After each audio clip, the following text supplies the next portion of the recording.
So, Brian, get dirty has been like a mantra that we've said to each other. And it starts about when we took that trip in 2015 to Paris and Amsterdam. But I almost feel like the mantra began earlier than that. And it wasn't long when we started hanging out. We were walking down the streets one night and we got approached by two women right there on the sidewalk. And one was from Africa and one was from sort of an inner city neighborhood. And they were both so sweet and lovely. And I remember they just walked right up to us and took us arm in arm. And at first, I was like, what's going on here? Are these prostitutes? Are they just drunk women? Like, what's going on? And before I knew it, we were walking with them. And it's like the evening just sort of took on a life of its own. And then I remember we're in the bar and we're having some drinks. And then, fast forward, we're in a rough part of town in an apartment. You're with one and I'm with the other. And to me, get dirty is a mantra about get adventurous, take risk in your life. And when these moments come up and they show themselves, you got to go with them. And this is what gives the juice, in my opinion, that really makes men full and truthful and authentic is you have to have risk and danger and spontaneity and all these things. And for me, that's when it started, was with that night that we were just walking down the sidewalk. Yeah, those kind of shared experiences, that's how you bond and form deep relationships too. And, experiences outside of the mundane. And I think that aspect tends to be kind of lost in the modern world. Yeah, as a Latin nerd, there was the saying carpe diem that you learn in Latin class. So that translates to seize the day. But it could also translate as harvest the day. And I think like both are kind of cool translations that feed into each other. So it's like you seize your opportunity, but that also allows you to harvest all the richness out of life and experience. Um, like so often we're trained to, not make the risky move because we're afraid of what might go wrong. But, we might not consider what we're missing out on if we say no in those situations. I think the appeal of sex is what drives a lot of those adventurous energies that most men tune into. And I think about, friends of mine who online date.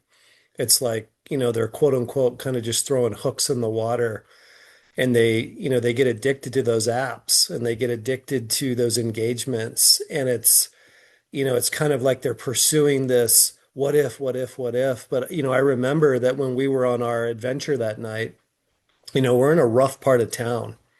And I remember thinking we're going to get ambushed. Like we've been set up and, we're going to just go right over here and there's going to be some people waiting for us. And there goes our phone and there goes our wallet. But there was another part of me that was wiser and deeper that said, no, when these moments show up in your life, the universe is sending you on an adventure. And as long as you stay honorable, as long as you're not being unkind or doing anything that's totally devious, you're going to get a reward in the form of an adventure. And, that in many ways, it carried over because not long after that, here we are on a plane going to Paris and Amsterdam for a couple of weeks, going to bed at 3 in the morning, drinking tons of wine, doing what we're doing. And I feel that this is the kind of grit that the masculine soul especially needs, but we're not really talking about this or sharing this type of thing in our culture. We're defining it as toxic masculinity or as, but what are we doing to keep our masculine fire and our soul going in the direction that it needs to be vibrant? Yeah, and it's also just living a good life, living a full life, a rich life.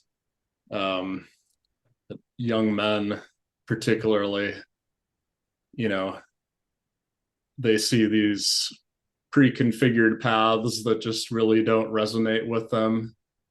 Um, In the past, like when my dad was in college, it was a little more common to maybe take a gap year and go off to Europe for a summer or something. And so that's what he did. And he traveled around with a backpack in Greece and Italy. Uh, Probably had his own getting dirty stories out of that maybe didn't come up at the family dinner table. Yeah, But I what do you know, think that guys have to do this? What do you think like drives that? That call to adventure, as Joseph Campbell calls it. Is it something we're born with? And do you think that most men in America honor this? Or do you think that most men shy away from it and then end up living lives and existences that are just really flat and kind of, if anything, they take energy away as opposed to giving them energy?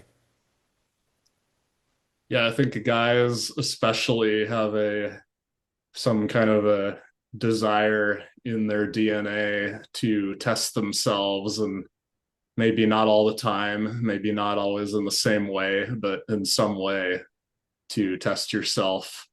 Um, and, maybe measure, how do you measure up against other guys in similar tests? So in ancient societies that were run more as honor societies, we would talk about in a class that an honor society, honor is looking at how do you value yourself among other men. And in today's day, where we really don't have much of an honor society, at least in the U.S., maybe in Japan or a couple other societies, they still have more traditional honor societies, but that's all a part of it. And, that's an initiation, I think, that young men have to go through that they're sensing is lacking in their current options. So, like getting hazed at a frat party is not really the deeper initiation I think that most guys are looking for. It might be an approximation, but it's not the real test.